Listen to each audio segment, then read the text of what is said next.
Hey, what is up YouTube? It's Malorn here, and I am here with another great video for you guys today. I currently have my camera pointed farther up towards the sky because it's a little messy in here right now. I've got to get to organize it in a bit. So we are doing a Magnus Chase sort of summer read aloud audiobook, whatever. I haven't done one of these in forever because of my computer problems, but I am finally free of them. So we're going to go ahead and do this. We're going to do chapter 39 to some other chapter that I currently don't know. We'll see. We'll see at the end of the video on what chapter I end this off on. Usually my camera allows me 40 minutes to an hour of video. So I'll try and go to at least 50 minutes at most, if possible, but we'll have to see. Alright, let's go ahead and begin. Chapter 39. Freya is pretty. She has cats. Mom, I was so startled I wasn't sure I'd said it out loud. Wait, you? Blitzen? Mom? Blitzen kicked me in the shin. Freya continued smiling. I suppose my son didn't tell you. He's quite modest. Blitzen dear, you look very nice, but could you straighten your collar? Blitzen did, muttering under his breath. Been a little busy running for my life. And dear, Freya said, are you sure about the vest? Yes, Mom, Blitz grumbled. I'm sure about the vest. Vests are making a comeback. Well, I suppose you know best, Freya said. Freya winked at me. Blitzen is a genius with fabrics and fashion. The other dwarves don't appreciate his expertise, but I think it's marvelous. He wants to open his own... Anyway, Blitzen said a little too loudly, we're on this quest. Freya clapped. I know, it's very exciting. You're trying to get to Nidavellir to find out more about the rope Gleipnir. And so, naturally, the World Tree directed you to me. One of her cats clawed at a Persian rug, ripping several $1,000s of weaving into fluff. I tried not to imagine what the cat could do to me. So, Lady Freya, I said, can you help us? Of course, said the goddess. More importantly, you can help me. Here we go, said Blitzen. Son, be polite. First, Magnus, how are you faring with your sword? I missed a beat. I guess I still didn't think of the Sword of Summer as mine. I pulled off the pendant and the blade took shape in my hand. In Freya's presence, it was silent and still, like it was playing dead. Maybe it was afraid of cats. Haven't had much time to use it, I said. Just got it back from Ram. Yes, I know. Freya's nose wrinkled with the slightest hint of distaste. And you delivered an apple to Utgard Loki in exchange. Perhaps not the wisest move, but I won't criticize your choices. You just did, Blitzen said. The goddess ignored his comment. At least you didn't promise me to Utgard Loki. Usually when giants make demands, they want apples and my hand in marriage. She flipped her braid over her shoulder. It gets very tiresome. I had a hard time looking at Freya without staring. There really wasn't anything safe to focus on. Her lips, her eyes, her belly button. I silently scolded myself. This is Blitzen's mom. This is my aunt. I decided to focus on her left eyebrow. There was nothing entrancing about a left eyebrow. So anyway, I said, I haven't really killed anything yet with the sword. Freya sat forward. Killed anything with it? Oh dear, that's the least of its powers. Your first task is to befriend the sword. Have you done this? I imagine the sword and me sitting side by side in a movie theater, a tub of popcorn between us. I imagine dragging the sword on a leash, taking it for a walk through the park.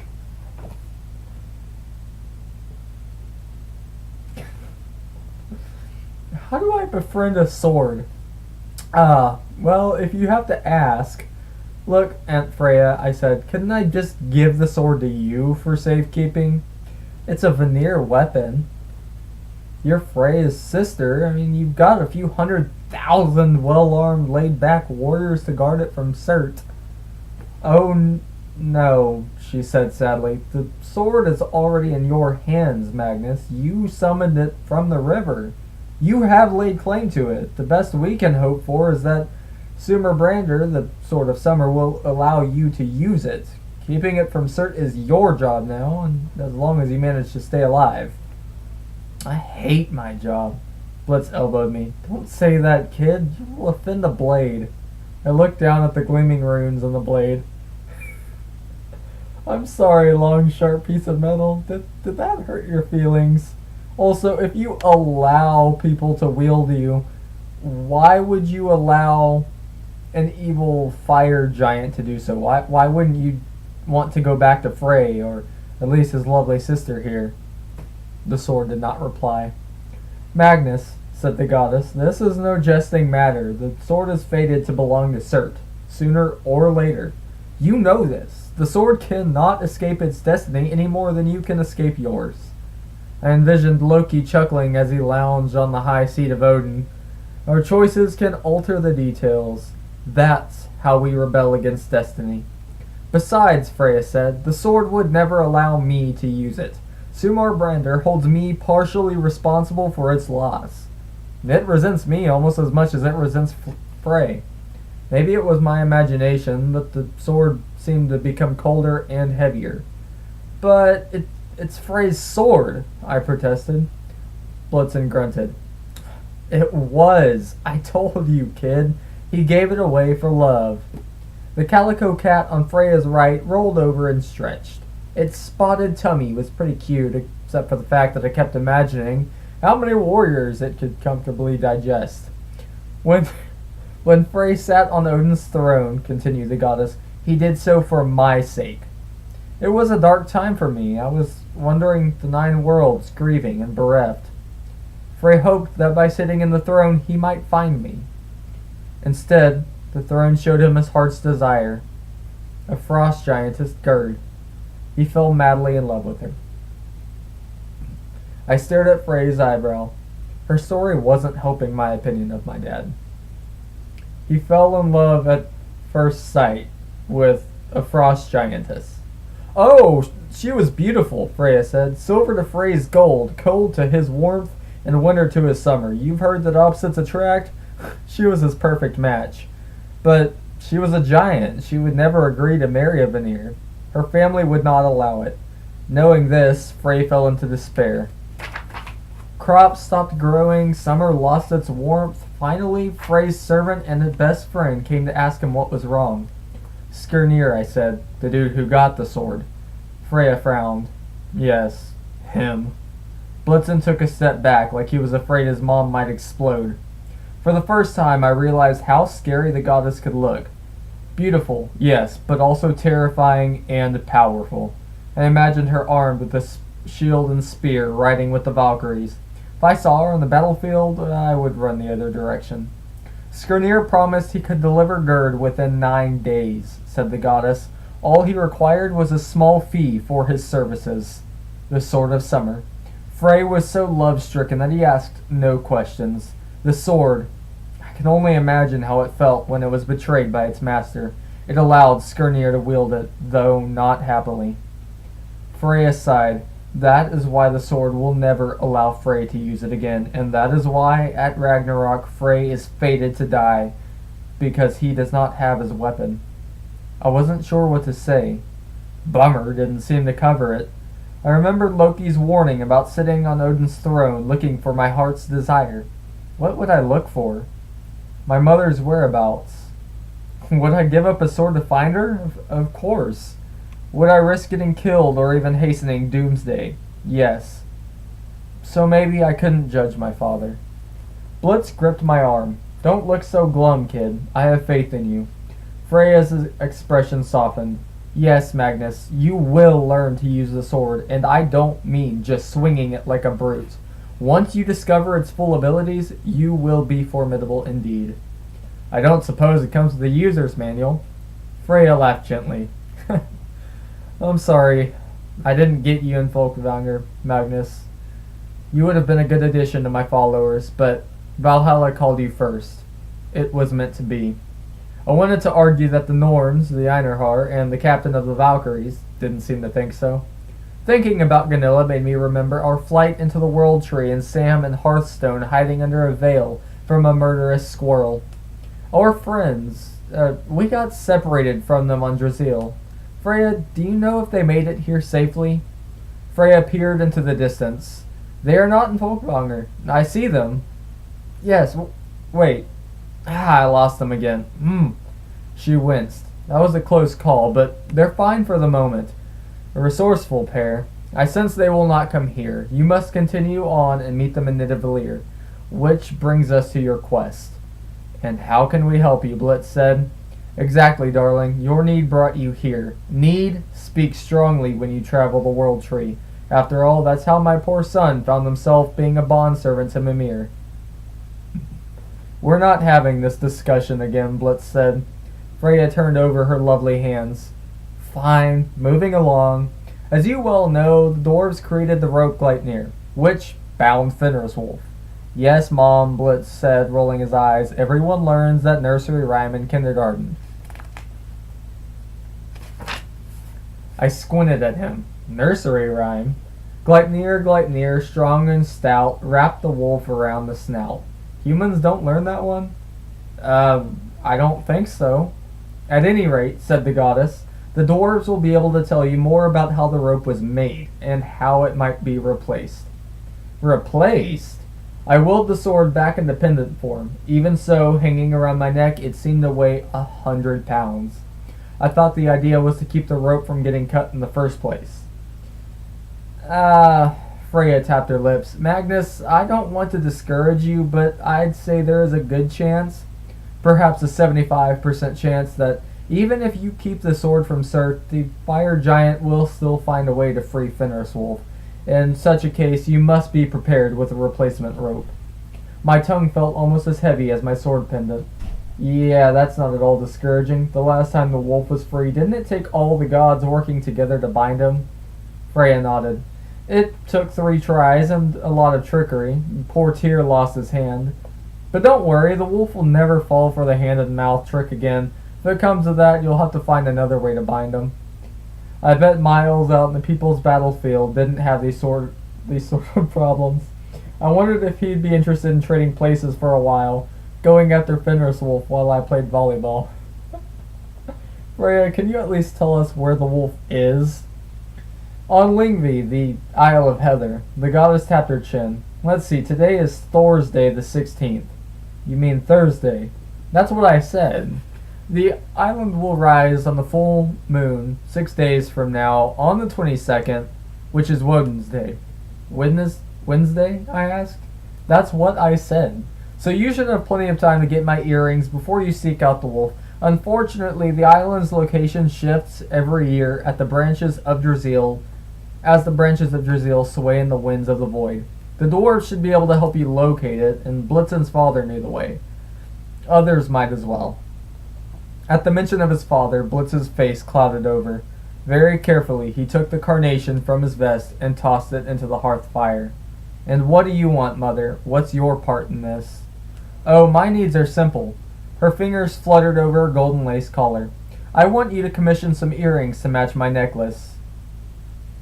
Brisingamen. Something nice, not too flashy, but noticeable. Blitzen, you have excellent taste, so I trust you. Blitzen glared at the nearest pile of riches, which contained dozens, maybe hundreds of earrings. You know who I have to talk to in Nidavellir. Only one dwarf has the skill to replace the rope Gleipnir. Yes, Freya agreed. Fortunately, he's also an excellent jeweler, so he'll be able to accommodate both of our requests. Unfortunately, said Blitzen, this particular dwarf wants me dead. Freya waved aside his objection. Oh, he can't possibly, not after all this time. Dwarves have very long memories, Mother. Well, generous payment will soften his attitude. I can help with that. She called across the hall. Dimitri, I need you. From one of the sofa clusters, 3 guys scrambled to their feet, grabbed their musical instruments, and hustled over. They wore matching Hawaiian shirts, Bermuda shorts, and sandals. Their hair was greased back in pompadours, and the first guy had a guitar. The second had bongos, and the third had a triangle. The guy with the guitar bowed to Freya. At your service, my lady. Freya gave me a conspiratorial smile, as if she had some wonderful secret to share. Magnus, meet Dimitri and the Do-Runs, the best band you've never heard of. They died in 1963 just as they were about to get their big break. So sad. They valiantly swerved their car off Route 1 to spare a busload of school children from a terrible collision. In honor of their selfless deaths, I brought them here to Folkvanger. And we're very grateful, my lady, said Dimitri. Being your house band has been a sweet gig. Dimitri, I need to cry, she said. Could you please play the one about my lost husband? I love that song. I hate that song, Blitzen mumbled under his breath. The trio hummed. Dimitri strummed a chord. I whispered to Blitzen, why does your mom need to cry? He turned toward me and made a finger down the throat gesture. Just watch and you'll see. Dimitri began to sing. Oh, adore, ode, adore. Where is that adore? Where is my love? The other two musicians harmonized on the chorus.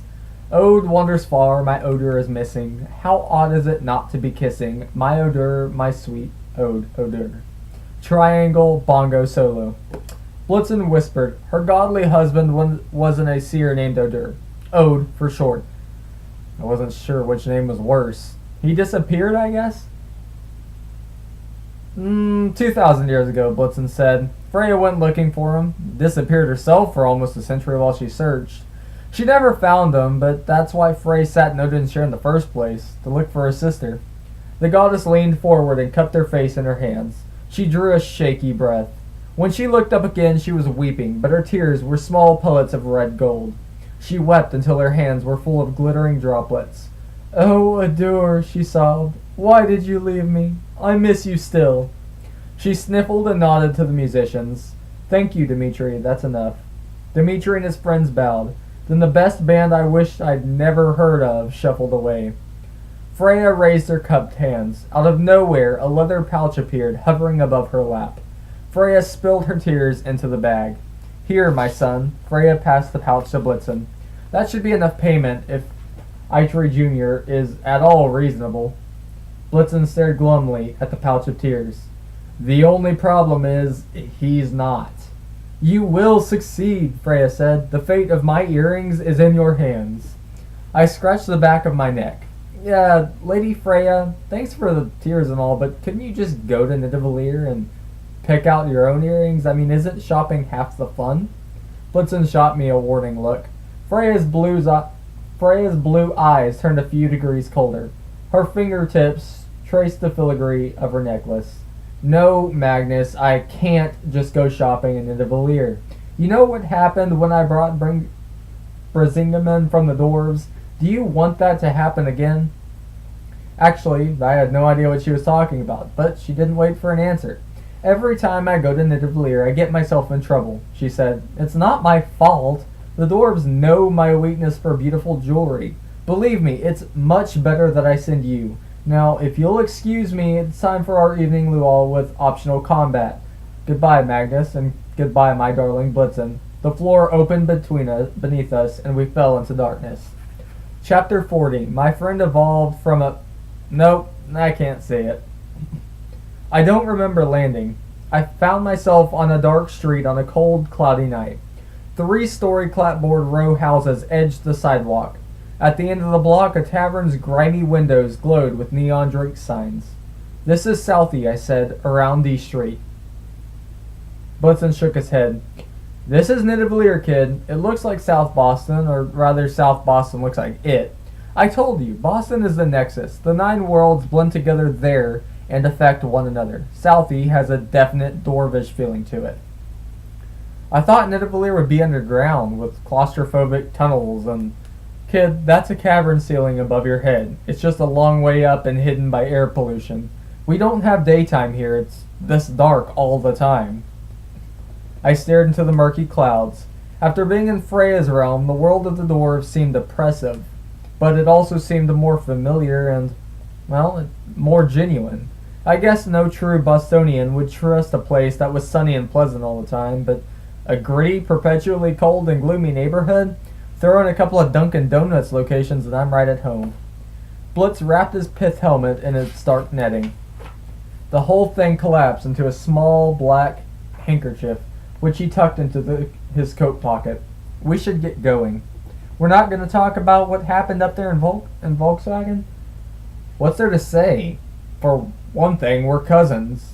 Blitz shrugged. I'm happy to be your cousin, kid, but children of the gods don't put much stock in that sort of connection. Godly family lines are so tangled, thinking about it will drive you crazy. Everybody's related to everybody. But you're a demigod, I said. That's a good thing, right? I hate the word demigod. I prefer born with a target on my back. Come on, Blitz. Freya is your mom. That's important information you kind of forgot to mention. Freya is my mother, he agreed. A lot of smart valves are descended from Freya. Down here, it's not a big deal. She mentioned how she got Brisingamen. A few millennia ago, she was strolling through Nidavellir. Who knows why? And she came across these 4 dwarves who were crafting the necklace. She was obsessed. She had to have it. The dwarves said sure for the right price. Freya had to marry each of them, one after the other, for 1 day each. I wanted to say, gross, she married 4 dwarves? Then I remembered who was telling the story. Oh. Yeah, Blitzen sounded miserable. She had 4 dwarvish children, 1 for each marriage. I frowned. Wait, if she was married for 1 day to each dwarf and a pregnancy lasts... The math doesn't work out on that. Don't ask me. Goddesses live by their own rules. Anyway, she got the necklace, and she was ashamed of herself for marrying the dwarves. Trying to keep it a secret, but the thing is, she loved dwarven jewelry. She kept coming back to Nidavellir to pick out new pieces, and every time... Wow. Blitzen's shoulders slumped. That's the main difference between dark elves and regular dwarves. The smart valves are taller and generally more handsome because we have Vanir blood. We're descended from Freya. You say I'm a demigod, and I say I'm a receipt. My dad crafted a pair of earrings for Freya. She married him for a day, and she couldn't resist his craftsmanship. He couldn't resist her beauty. Now she sends me to purchase a new pair of earrings because she's tired of the old ones, and as God forbids, she find herself saddled with another little Blitzen. The bitterness in his voice could have melted iron plating. I wanted to tell him I understood how he felt, but I wasn't sure I did. Even if I never knew my dad, I'd had my mom. That had always been enough for me. For Blitzen, not so much. Wasn't sure what had happened to his father, but I remembered what he told me at the Esplanade Lagoon. You're not the only one who's lost family to the wolves, kid. Come on, he told me. If we stand in the street any longer, we'll get mugged for this bag of tears. Dwarves can smell red gold a mile away. He pointed to the bar on the corner. I'll buy you a drink at Nabby's Tavern. Nabby's restored my faith in dwarves because it was, in fact, a claustrophobic tunnel. The ceiling was a low clearance hazard. The walls were papered with old fight posters like Donner the Destroyer versus Mini Murderer, One Night Only, featuring pictures of muscular, snarling dwarves in wrestling masks. Mismatched tables and chairs were occupied by a dozen mismatched dwarves, some smart valves like Blitzen, who could easily have passed for human, some much shorter guys who could have easily passed for garden gnomes. A few of the patrons glanced at us, but nobody seemed shocked that I was a human, if they even realized. The idea that I could pass for a dwarf was pretty disturbing. The most unreal thing about the bar was Taylor Swift's Blank Space blasting from the speakers. Dwarves like human music? I asked Blitzen. You mean humans like our music? But I had a sudden image of Taylor Swift's mom and Freya having a girls' night out in Nidavellir. Never mind.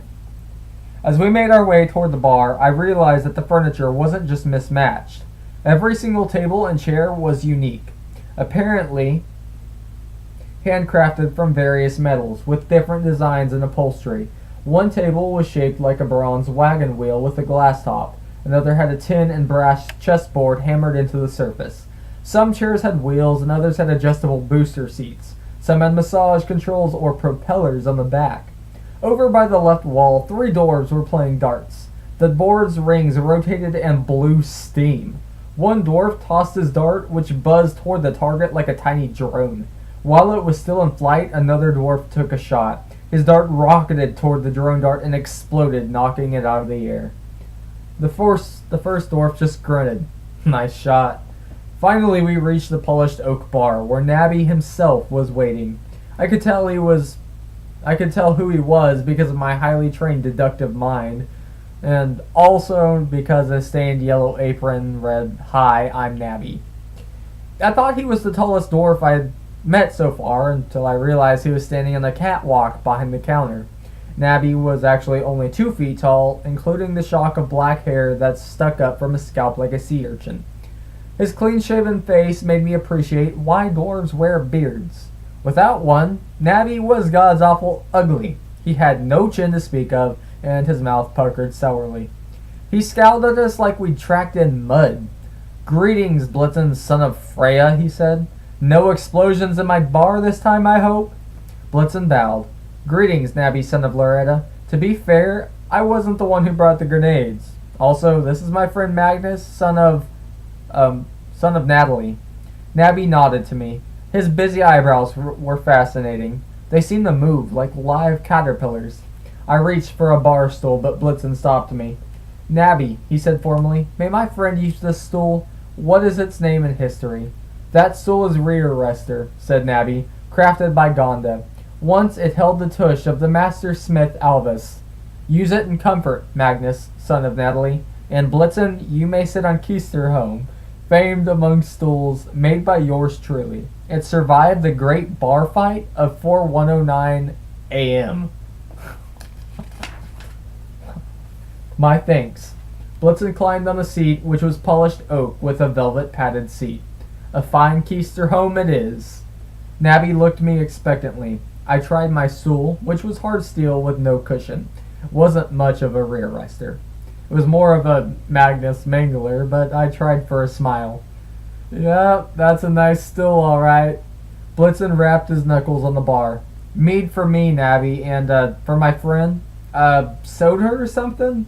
Wasn't sure I wanted to be walking around Dwarven Saldy with a mead buzz. Nabby filled 2 mugs and set them in front of us. Blitzen's goblet was gold on the inside, silver on the outside, and decorated with images of dancing dwarf women. "That cup is Golden Bowl," said Nabby, "made by my father Darby, and this one," he nudged my pewter tankard, "is Boom Daddy, made by yours truly. Always ask for a refill before you reach the bottom of the cup. Otherwise," he splayed his fingers, "Boom Daddy." I really hoped he was kidding, but I decided to take small sips. Blitz drank his mead. A fine cup for quaffing. And now that we are past the formalities, Nabby, we need to speak with Junior. A vein throbbed in Nabby's left temple. "Do you have a death wish?" Blitz reached into his pouch and he slid a single gold tier across the counter. "This one is for you," he said in a low voice, "just for making the call. Tell Junior we have more. All we want is a chance to barter." After my experience with Rand, the word barter made me even more uncomfortable than rear rester. Nabby looked back and forth between Blitzen and the tier, his expression vacillating between apprehension and greed. Finally, the greed won. The barkeep snatched the drop of gold. Sorry about that. "I'll make the call. Enjoy your drinks." He climbed off his catwalk and disappeared into the kitchen. I turned to Blitz. A few questions," he chuckled. "Only a few?" What does 4109 AM mean? Is it the time, or... "The dwarves count years from the creation of our species," Blitz said. "AM is after maggots." Decided my ears must still be defective from Ratatatos barking. "Say what?" "The creation of the world. Come on, you know the story. The gods killed the largest of the giants, Ymir, and used his flesh to create Midgard. Nidavellir developed under Midgard, where maggots ate into the giant's dead flesh and created tunnels. Some of these maggots evolved, with a little help from the gods, into dwarves." Blitzen looked proud of this historical tidbit. Decided to do my best to erase it from my long-term memory. "Different question," I said. "Why does my goblet have a name?" "Dwarves are craftsmen," said Blitzen. "We're serious about the things we make. You humans, you make 1,000 crappy chairs that all look alike and all break within a year. When we make a chair, we make one chair to last a lifetime. A chair unlike any other in the world. Cups, furniture, weapons, every crafted item has a soul and a name, You can't appreciate something unless it's good enough for a name. I studied my tankard, which was painstakingly engraved with runes and wave designs. I wished it had a different name like No Way Will I Explode, but I had to admit it was a nice cup. And calling Nabby son of Loretta, I asked, or me the son of Natalie? Dwarves are matriarchal. We trace our lineage through our mothers. Again, it makes much more sense than your patrilineal way. After all, one can only be born from a single biological mother. Unless you're the god Heimdall, he had 9 biological mothers, but that's another story. Synapses melted in my brain. Let's move along. Freya's tears. Red gold? Sam told me that's the currency of Asgard. Yes, but Freya's tears are 100% pure. The finest red gold in creation. For the pouch of tears we're carrying, most dwarves would give their right eyeballs. So this guy Junior, he'll bargain with us? Either that, Blitz said, or he'll chop us into small pieces. You want some nachos while we wait? Chapter 41. Blitz makes a bad deal. I had to hand it to Nabby. He served good near-death nachos. I was halfway through my plate of guacamole-enhanced tastiness when Junior showed up. On first sight, I wondered if it would be faster just to drain Boom Daddy and go boom, because I didn't like our chances of bartering with the old dwarf. Junior looked about 200 years old. Scraps of gray hair clung to his liver-spotted head. His beard gave Scraggly a bad name. His malicious brown eyes flitted around the bar as if he were thinking, I hate that, and I really hate that. He wasn't physically intimidating, shuffling along his gold-plated walker, but he was flanked by a pair of dwarven bodyguards, each so burly that they could have been used as NFL tackle dummies. The other customers got up and quietly left, like in a scene from an old western. Blitzen and I both stood. Junior, Blitz bowed. Thank you for meeting with us. Some nerve, Junior snarled. Would you like my seat? Blitzen offered. It is keister home, made by... No thanks, Junior said. I'll stand. Compliments of my walker, Granny Shuffler, famous among geriatric products, made by Nurse Bambi, my private assistant. I bit the inside of my cheek. I doubted laughing would be good diplomacy. This is Magnus, son of Natalie, Blitzen said. The old dwarf glared at me. I know who he is. Found the sword of summer. You couldn't have waited until after I died. I'm too old for this Ragnarok nonsense. My bad. I should have checked with you before I got attacked by Cert and sent to Valhalla. Blitzen coughed. The bodyguards appraised me like I might have just made their day more interesting. Junior cackled. I like you. You're rude. Let's see this blade then. I showed him my magic pendant trick. In the dim neon lights of the bar room, the blade's runes glowed orange and green. The old dwarf sucked in his teeth. That's Frey's blade, all right. Bad news. Then perhaps, Blitzen said, you'll be willing to help us. Help you, Junior wheezed. Your father was my nemesis. You besmirched my reputation, and you want my help? You've got iron guts, Blitzen, I'll give you that. The tendons in Blitz's neck looked like they might bust as well-starched collar. This isn't about our family feud, Junior. This is about the rope. It's about securing Fenris Wolf. Oh, of course it is, Junior sneered at his bodyguards. The fact that my father, Eitri Sr., was the only dwarf talented enough to make Gleipnir, and your father, Billy, spent his life questioning the quality of the rope, that has nothing to do with it. Blitzen clenched his pouch of red gold tears. I was afraid he might smack Junior upside the head with it. The Sword of Summer is right here. In just 6 Misgardian nights, Cert is planning to free the wolf. We're going to do our best to stop him, but you know the rope Gleipnir is beyond its expiration date. We need information about the wolf's bindings. More importantly, we need a replacement rope just in case. And only you have the talent to make one. Junior cupped his ear. Say that last part again. You're talented, you crusty old... Blitzen stopped. Only you have the skill to make a new rope. True, Junior smirked. It so happens I have a replacement rope already made. Not because of any problems with Gleipnir, mind you, or because of any of your family's scandalous accusations about its quality. Just because I like to be prepared. Unlike your father, I might add, going off alone to check on Fenriswolf like an idiot and getting himself killed. I had to step in front of Blitzen to keep him from attacking the old dwarf. Okay then, I said. Guys, this isn't the time. Junior, if you've got a new rope, that's great. Let's talk price. And we'll also need a nice set of earrings. Junior wiped his mouth. Of course you will. For Blitzen's mother, no doubt. What are you offering in payment? Blitzen, I said. Show him. Blitz's eyes still danced with rage, but he opened the pouch and spilled some red gold tears into his palm. Huh, said Junior. An acceptable price, or it would be if it wasn't from Blitzen. I'll sell you what you want for that pouch of tears, but first my family's honor must be satisfied.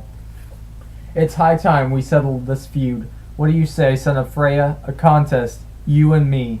The traditional rules, the traditional wager. Blitzen backed into the bar. He squirmed so badly I could almost believe he had evolved from maggots. Erase. Bad long-term memory. Erase. Junior, he said, you know, I couldn't possibly. Shall we say tomorrow morning at Mosklo? Junior asked. The panel of judges can be headed by a neutral party. Perhaps Nabby, who I'm sure is not eavesdropping behind the bar right now. Something banged against the catwalk. From below the counter, Nabby's muffled voice said, I would be honored. There you are, then, Junior smiled. Well, Blitzen, I have challenged you according to our ancient customs. Will you defend the honor of your family? Blitzen hung his head. Where should we meet? The forges in Kenning Square, Junior said. Oh, this will be amusing. Come on, boys. I have to tell Nurse Bambi about it.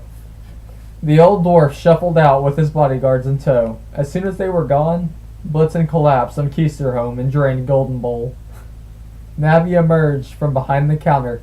His caterpillar eyebrows wriggled with concern as he refilled Blitz's goblet.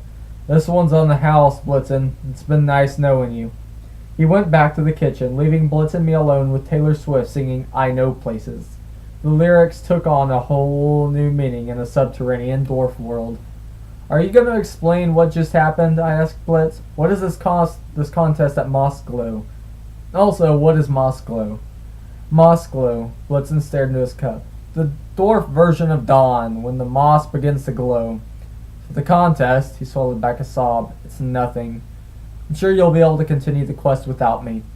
Just then the barroom doors burst open. Sam and Hearthstone tumbled inside like they'd been pushed from a moving car. They're alive! I jumped up. Blitz, look!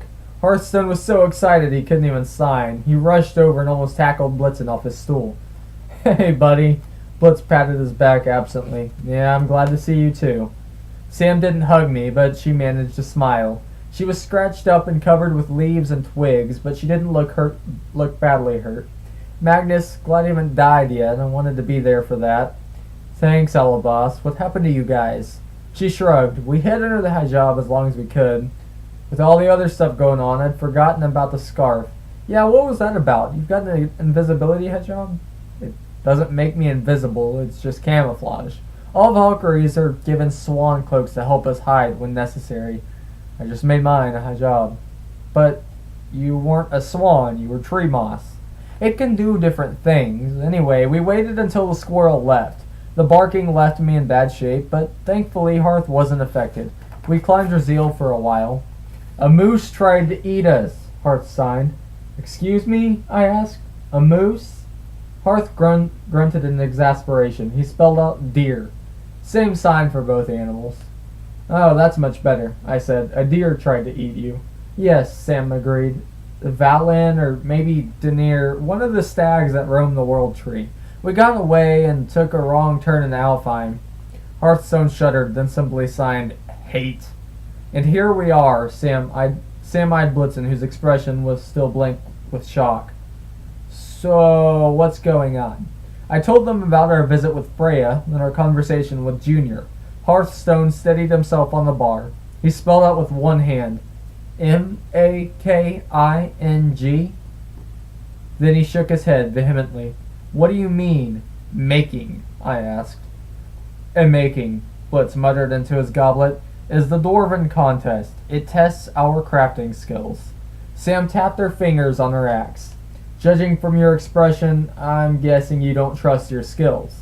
I'm rubbish at crafting, Blitzen said. Not true, Hearth protested. Hearthstone, Blitzen said, even if I was excellent at crafting, Junior is the most skilled dwarf alive. He'll destroy me. Come on, I said. You'll do fine, and if you lose, we'll find another way to get that rope. Blitzen looked at me mournfully. It's worse than that, kid. If I lose, I pay the traditional price. My head. Alright guys, I'm going to end it there because we are 40 minutes into this video, and chapter 42 is actually not all that long, but I am going to leave it on that nice little cliffhanger for you guys. I'll see you guys in my next video. I hope you guys enjoyed this one. You guys have a nice day. Be sure to like the video, comment, and subscribe for more amazing content from your favorite audiobook YouTuber. That would be me. Again, I do apologize for my long absence. It was not intentional. I swear my computer was acting up. And then I didn't even do anything to fix it. It just magically started working again. It was pretty insane, actually. Anyways, like I said, I hope you guys enjoy your night, day, evening, whatever it is, and whatever time in the world you are in, whatever time zone you are currently located. Goodbye.